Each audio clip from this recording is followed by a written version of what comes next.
या सर्व मूर्ती आणि फळं सर्व सिमेंटचं आहे।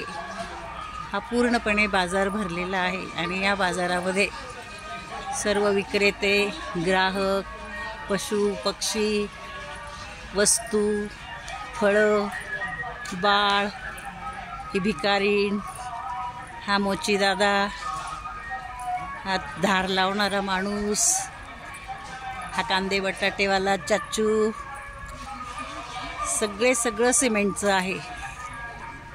हे दोन दादा बाजारात भेटलेत, एकमेकाशी गप्पा मारतायत आणि ताई वडिलांबरोबर बाजारात आली होती, ती बाजार करून परत जाते।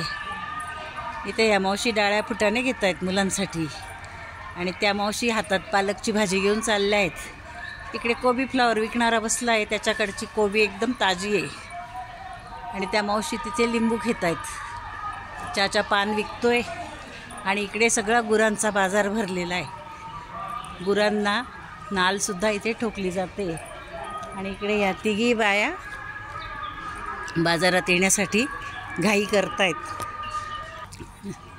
इथे बैलांचा बाजार भरलेला आहे। पारखी लोक बैलजोड्या पारखून त्या विकत घेत आहेत। गुरं चारायला बाया आल्या आहेत आणि इकडे कपडे धुवायला नदीवर स्त्रिया आल्या आहेत, म्हशी धुत आहेत। इकडे मोठेने शेतकरी पाणी काढतोय, शेताला तो पाणी देतोय आणि इकडे बाबा म्हशी धुतोय। गुरं चारतायत। म्हशीवर कावळा बसलाय आणि मस्त तो मजा घेतोय।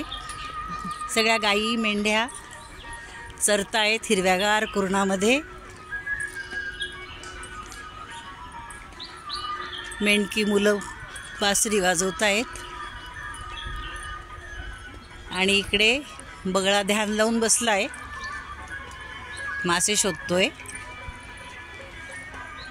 आणि इकडे कुस्तीचे सामने चालू आहेत, खेळतायत। कुस्तीचे वेगवेगळे डावपेच टाकले जात आहेत। कुस्तीचा आखाडा, सर्व लोक कुस्त्या खेळतायत, कुस्त्या बघतायत, फेटे उडवतायत। खांद्यावर बाळाला घेऊन ग्रामस्थ कुस्ती पाहतायत। इकडे मल्लांचे डाव चालू आहेत, तिकडे मुदगल फिरवतायत, हातामध्ये शिळा उचलतायत आणि सर्व गावकरी मोठ्या आनंदाने कुस्तीचा खेळ पाहत आहेत। अशा प्रकारे एक छोटंसं गाव या ठिकाणी वसवलेलं आहे सिमेंटचं। राजकुमार अभिनेता कन्नडचा, त्याने काम केलेल्या अनेक सिनेमाचे चित्र इथे सिमेंटच्या रूपात दाखवलेले आहेत।